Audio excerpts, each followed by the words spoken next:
आज बनाएंगे उड़द दाल फरे, यूपी स्टाइल उड़द दाल फरे। तो यूपी की फेमस डिश में से एक है उड़द दाल फरे। तो चलिए फिर बना लेते हैं।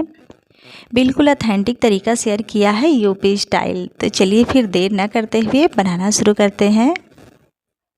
तो इसके लिए मैंने 1 कप उड़द दाल ली है। इसको मैंने भिगो दिया था 4 से 5 घंटे पहले। तो आप छिलके वाली भी ले सकते हो, बिना छिलके वाली भी ले सकते हो। मैंने छिलके वाली दाल का यूज़ किया है। और जैसे ही दाल भीग गई अच्छे से तो इसका छिलका अपने आप ही छूट गया। हाथ से मसलने के बाद सारा छिलका छोड़ देता है। आप पानी डालकर उसे निकाल दें। तो आप बिना छिलका का भी यूज कर सकते हैं और छिलके वाले का भी यूज कर सकते हैं। तो यहाँ पर मैं डाल रही हूँ मिक्सी के जार में। इसको पीसेंगे तो मैं पहले आधा पीस लेती हूँ और आधा बाद में पीसेंगे। तो 1 कप दाल थी, भिगोने के बाद ये डबल हो गई है। तो इसको मैंने 2 बार में पीसा है। तो आपको जितने दाल की ज़रूरत है, जितने फरे की, उस हिसाब से आप दाल ले सकते हैं। तो चलिए यहाँ पर पीस लिया है। तो ध्यान रहे आपको बहुत ज़्यादा फाइन नहीं करना है, आप थोड़ा सा क्रोश ही रहने दें। ऐसा करने से ना ये फरे और भी ज़्यादा टेस्टी बनते हैं। बहुत ज़्यादा फाइन करके नहीं पीसिएगा। तो मैंने पीस लिया है। दूसरा बैच भी हम पीस कर तैयार कर लेंगे। तो यहाँ पर मैंने सारी दाल पीस कर तैयार कर ली है। तो दाल हो गई है रेडी। अभी दाल को हम रख देते हैं साइड में और कर लेते हैं आगे की तैयारी। तो अब मैंने एक बड़ी सी परात ले ली है, उसमें मैंने डाल दिया है चावल का आटा। तो यहाँ पर मैंने 3 कप चावल का आटा लिया है और एक बार अच्छे से फैला लेते हैं और डाल देंगे इसमें थोड़ा सा नमक, ताकि जो फरे हमारे कहीं से भी फीके ना लगे, हर बाइट आपको टेस्टी लगे। तो नमक डाल देंगे तो ये आटा जो है फीका नहीं लगेगा। तो एक बार अच्छे से मिक्स कर लेते हैं। उसके बाद इसमें हम पानी ऐड करेंगे, एक डो बनाएंगे आटे के फॉर्म में। तो मैंने यहाँ पर गर्म पानी का यूज किया है। तो बहुत ज़्यादा गर्म नहीं है, इतना गर्म है कि आप हाथ से छू सकते हैं। तो मैं यहाँ पर गर्म पानी डाल करके हाथ से मिक्स करने वाली हूँ। तो पहले 1 कप पानी डालेंगे, उसके बाद बाकी का और डालेंगे। तो 3 कप चावल का आटा है तो आपको 1.5 कप पानी लग जाएगा। और अगर आपका चावल का आटा ज़्यादा मोटा है तो आप 1-2 चम्मच गेहूँ का आटा भी साथ में ऐड कर सकते हैं। मैंने नहीं डाला है।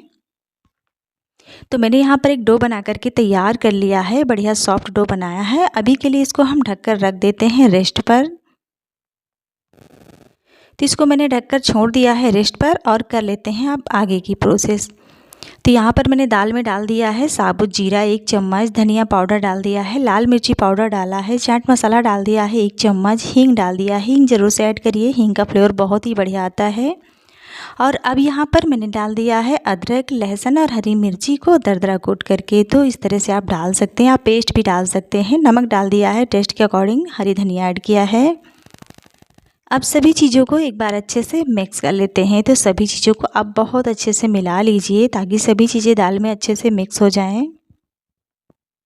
तो यहाँ पर जो दाल वाला हमारा बैटर है बनकर तैयार है। तो आपने देखा मैंने बहुत ज़्यादा थिक नहीं रखा, हल्का सा मुलायम ही है। तो ऐसे ही रहने दें। तो आप दाल में पानी नहीं डालें, आप ऐसे ही पीसेंगे तो बढ़िया सा बैटर बनकर तैयार होगा। तो चलिए यहाँ पर हो गया है तैयार, आटा भी हमारा सेट हो गया है। तो एक बार आटे को हम फिर वापस मिक्स कर लेते हैं ताकि अच्छे से सेट हो जाए। तो आप हाथ से इस तरह से मसलते हुए चिकना सा कर लीजिए। एक बढ़िया सा डो बनकर तैयार हो जाएगा। तो आप इस तरीके से कर लीजिए। एक छोटी सी लोई लीजिए। तो मुझे तो ये तरीका ज़्यादा आसान लगता है, छोटी सी लोई काट लें और इस तरह से हाथ से बढ़ाते हुए रोटी बना लें। तो मुझे ये तरीका ज़्यादा आसान लगता है। अगर आप चाहें तो एक चकले पर ना बड़ी सी रोटी बेल सकते हैं, उसके बाद आप सर्कल में काट सकते हैं गिलास या कटोरी में। और बड़ा साइज हो तो आप बीच से भी काट करके फिर यूज कर सकते हैं। तो पर मुझे ये ज़्यादा ही सही लगता है तो मैं ऐसे ही बनाती हूँ।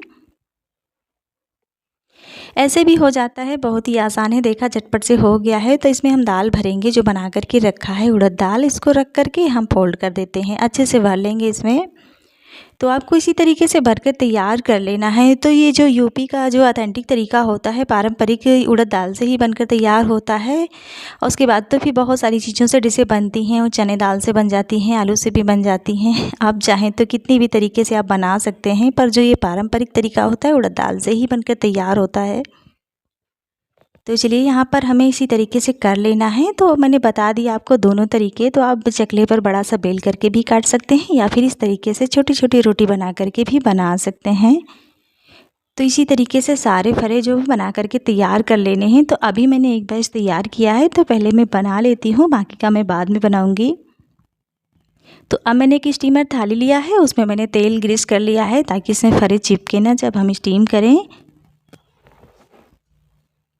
तो अच्छे से स्टीम कर लिया है। अब सारे फरे को एक एक करके हम बिछा देते हैं। तो ध्यान रहे आपको हल्का सा स्पेस देना है,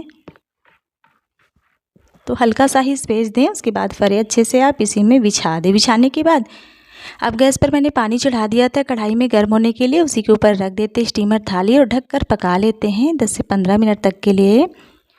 तो यहाँ पर टोटल 14 से 15 मिनट हो रहा है, बढ़िया से पक गया है, देख करके ही लग रहा है। अगर आपको समझ ना आए तो आप इस तरीके से स्टिक लीजिए और इस तरह से डालिए, आसानी से चला जा रहा है, एकदम से क्लीन निकल रहा है, इसमें दाल वगैरह कुछ भी चिपक नहीं रही है। तो ये पककर तैयार है। तो स्टिक नहीं है तो आप माचिस की तीली ले सकते हैं और ठंडा होने के बाद आप इनको थोड़ा सा तड़का लगा करके फ्राई कर सकते हैं। तो डाल देंगे कढ़ाई में तेल, थोड़ा सा जीरा डालेंगे, चना दाल ऐड किया है, उड़द दाल ऐड किया है, करी पत्ता डाल दिया है। तो अच्छे से चटका लेते हैं सभी चीज़ों को। उसके बाद इसमें ऐड कर देंगे फरे जो हमने ठंडे करके रखे हैं। तो ध्यान रहे ठंडा करने के बाद ही फ्राई करें, गर्मा गर्म ना करें और बहुत ज़्यादा ठंडा भी नहीं करना है आपको। बस 5 से 6 मिनट आप पंखे के नीचे रख दें, उसके बाद आप फ्राई कर लें। तो ऊपर से मैंने थोड़ी सी चिली फ्लेक्स ऐड कर दी है ताकि और भी टेस्टी लगे, स्पाइसी लगे फरे खाने में। तो बढ़िया आप क्रिस्पी कर लीजिए बना करके। तो जितना क्रिस्पी करना चाहते हैं आप उतना कर सकते हैं। तो लीजिए ये फरे हमारे बनकर तैयार हैं, बहुत ही टेस्टी बने हैं। आप भी बना करके ट्राई कीजिए, आसान तरीका है, झटपट से बन जाती है फ्रेंड्स। और रेसिपी अगर आपको ज़रा सा भी अच्छी लगती है तो प्लीज़ लाइक ज़रूर से कीजिए और साथ ही मेरे चैनल को भी सब्सक्राइब कीजिए। फेसबुक पर हैं तो फॉलो कीजिए और बना करके भी ट्राई कीजिए। और रेसिपी कैसी लगी कमेंट बॉक्स में लिखकर हमें ज़रूर से भेजें। तो मैं फिर मिलती हूँ नई कुकिंग ब्लॉग में नई रेसिपी के साथ। तब तक के लिए बाय बाय, टेक केयर।